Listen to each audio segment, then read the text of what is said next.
It's Father's Day weekend. Yeah. Happy early Father's Day to thank you. Thank you. Do you have any plans on Sunday? I'm just hanging out in Houston. I was looked on the tour schedule. I was gonna surprise Beyonce, but she's over in Europe somewhere, so I can't do that one. I'm just hanging out in Houston with my wife and chilling. Yeah, I'm sure I get a text or phone call from Solange and Beyonce. I get to talk to Blue Ivy and Jules, my grandkids. Yeah. I'm really excited about that. That's such a beautiful thing. Maybe she'll surprise you. Well, She's been known to do stuff like that. I want you to play Beyonce's song on Father's Day, Daddy. Okay, I will. Yeah, I will. You know, it's really... second album. Yeah. When was the first? I can't remember. Yeah, we'll find it. She has so many. Yeah. Daddy, that's the name of it. Yeah. I just see so much pride in your eyes just talking about that. I'm sure that felt really good hearing that record. Yeah. Oh, I cried like a baby. I cried like a baby. I was just talking about it on another interview. And happy Father's Day to all the fathers out there. Yeah, absolutely. You know, it's really great to see how your relationship with her has evolved in the healing space. You know, I'm a mother. I have 4 children, and you know, my relationship with my parents. You know, before you become a parent, sometimes you don't understand what your parents did, and then you become a parent, and you're like, oh my goodness, now I get it.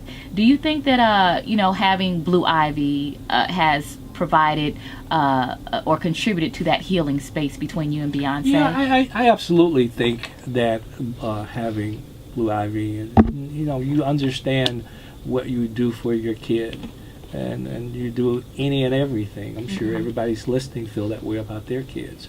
But I will say and caution, the Jedi mind trick in media is out there, and it's important that the listening audience understand that a lot of what you hear is sensational to sell advertising. Right. And so it's important, that story is not as clear and true as the picture was painted by the media. Wow. You know, for example, just recently they put photos up with me and Beyonce and Blue Ivy and said it was me meeting her at the concert. Well, that was a year ago in a hotel in New York where we just hung out for a day.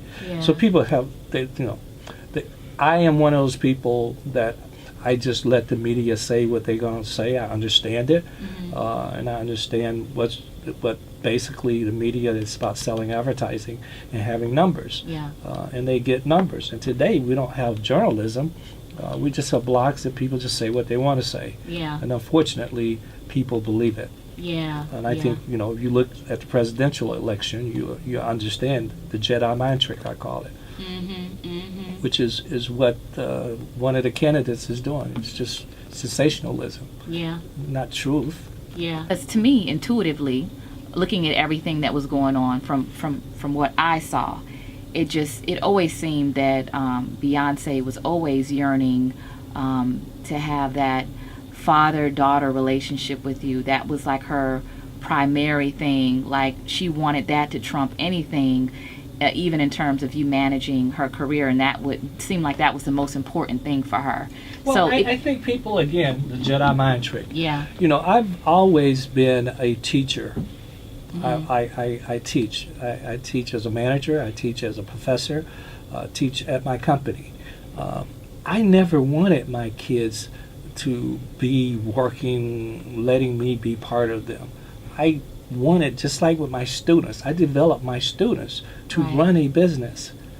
And I developed Solange, who I'm very proud of. And, you know, we don't talk about Solange enough. And you know, being the artistic creative director for all of the female division of Puma, all the Puma. And I love her. I love her earthy vibe. I love her hair. I love her look. I just love how authentic she is. I love how she takes pictures with no makeup on. I love everything about Solange.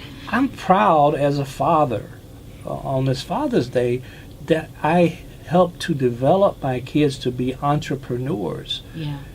They don't need me as their manager because they have the skills that I helped develop them to be managers and executives and run their own companies. They need me to be their dad. And people don't understand that. I mean, do you want to work with your parents at 30 years old. Yeah. Do you? No, I don't. I don't think I would want to at 17 like, years old, but yeah. Wait, am I the only one that know that this is a transition? Yeah. Yeah. So that whole firing thing wasn't even accurate. Yeah. Well, I'm glad that you cleared that up. And I'm glad that, you know, the family bond is strong. You're thriving. She's thriving. The whole family is thriving. We talked about Father's Day. How often do you talk to Jay-Z? Not often. I don't Not talk often. to Jay-Z. You don't? I mean, when we see each other, I'm not. When I say I don't talk to him, it's like I'm not picking up the phone. And say, hey, yeah. what's happening today, Yeah, man? yeah. But we don't have that kind of relationship. You know, we have a respect for each other. He's the father of my grandchild, and my daughter loves him, and I'm proud for that. So I don't have that kind of relationship. And I'm very transparent and honest about that. Yeah. And if you listen to the song Daddy, she said she wanted to marry someone like her daddy. Yeah. And I think Jay is a very, very smart businessman. Yeah. Yeah. Maybe that's why y'all don't talk that much, because you're too much alike. Maybe that has something to do with it. We're working too hard. Yeah, Heck. yeah, absolutely.